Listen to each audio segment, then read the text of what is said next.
Halo semuanya, selamat datang. Pernah nggak sih Anda benar-benar berhenti sejenak dan mikirin soal kotak ajaib yang ada di meja kita? Yep, komputer. Benda yang kita pakai setiap hari ini bisa dibilang salah satu alat paling canggih yang pernah dibuat. Nah, hari ini kita bakal coba membongkar isinya. Tapi tenang, tanpa obeng kok. Kita mau lihat apa sih yang bikin alat ini bekerja? Sudah siap? Yuk kita mulai. Kita kan pakai komputer buat segalanya ya, buat kerja, buat main game, buat ngobrol sama keluarga. Tapi sebenarnya apa sih yang terjadi di dalam kotak itu? Gimana caranya satu klik di mouse bisa simsalabim membuka satu dunia baru di layar kita? Nah, misteri inilah yang akan kita pecahkan bareng-bareng hari ini. Oke, kita mulai dari yang paling dasar dulu. Apa itu komputer? Intinya, komputer itu adalah sebuah mesin yang tugasnya memproses data. Coba bayangin deh sebuah kalkulator, tapi yang kemampuannya ribuan kali lebih canggih. Dia nggak cuma ngitung angka, tapi juga bisa ngolah kata, gambar, suara, ya apa aja, semuanya berdasarkan perintah yang kita kasih. Oke, dasar-dasarnya udah dapat nih. Sekarang waktunya masuk ke bagian yang paling seru. Yuk kita intip ke dalam dan lihat jeroannya. Nah, semua komponen fisik yang bisa kita lihat dan sentuh inilah yang namanya perangkat keras atau hardware. Dan yang pertama kali kita temui adalah sang otak. Unit pemproses sentral atau biasa kita sebut CPU. Anggap aja ini pusat komando dari semuanya. Setiap kali Anda ngeklik sesuatu, ngetik huruf atau buka aplikasi, ya CPU inilah yang nerima perintah dan langsung mikir, oke, apa yang harus dilakuin selanjutnya. Kecepatannya itu diukur dalam gigahertz. Gampangnya gini, makin tinggi angkanya, ya makin ngebut komputer Anda mikirnya. Nah, kalau CPU itu otaknya, maka RAM atau Random Access Memory ini ibarat meja kerjanya. Ini adalah memori jangka pendek si komputer. Jadi pas Anda lagi ngerjain sesuatu, misalnya ngetik dokumen sambil dengerin musik, semua file dan data itu ditaruh di atas meja kerja ini, biar si CPU bisa cepat ngambilnya. Makin besar RAM-nya, ya makin luas meja kerjanya. Artinya, makin banyak aplikasi yang bisa dibuka barengan tanpa bikin komputer jadi lemot. Tapi ada masalahnya nih.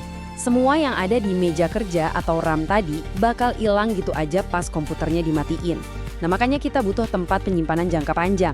Disinilah tugasnya si cakram keras atau storage. Anggap aja ini kayak lemari arsip digital Anda. Semua file, foto, program, bahkan sistem operasinya sendiri disimpan dengan aman di sini, siap buat dibuka lagi kapanpun Anda butuh. Oke, kita udah punya otak, meja kerja, sama lemari arsip. Tapi gimana cara kita sebagai manusia bisa ngobrol sama komputer? Nah, disinilah peran perangkat masukan dan keluaran. Perangkat masukan, kayak mouse dan keyboard, itu cara kita bicara ke komputer. Sementara perangkat keluaran, kayak monitor atau printer, itu cara komputer ngejawab kita. Simple kan? Jadi, coba kita rangkum ya tim impian perangkat keras ini. Ada CPU, si otak, RAM, si meja kerja, penyimpanan si lemari arsip, plus perangkat masukan dan keluaran sebagai jembatan komunikasinya. Masing-masing punya tugas sendiri tapi mereka semua harus kerja bareng dengan harmonis. Pertanyaannya, siapa yang jadi dirijennya? Siapa yang ngatur semuanya? Nah, dirigen dari orkestra hardware ini adalah sesuatu yang nggak bisa kita sentuh, yaitu perangkat lunak atau software. Dan pemimpin dari semua software itu adalah sang manajer utama, sistem operasi. Dialah yang memastikan semua komponen keras tadi bisa ngobrol pakai bahasa yang sama dan kerjasama dengan kompak. Jadi, apa sih sebenarnya sistem operasi atau OS ini? Gampangnya, anggap OS ini sebagai penerjemah. Anda kan nggak perlu belajar bahasa mesin yang rumit cuma buat nyalain komputer. Cukup klik satu icon, beres. Nah, OS inilah yang nerjemahin klik simple Anda tadi jadi perintah yang dimengerti sama si hardware. Tanpa OS, komputer kita ya cuma sekotak logam bisu. Dan saya yakin banget Anda pasti udah kenal sama beberapa di antaranya.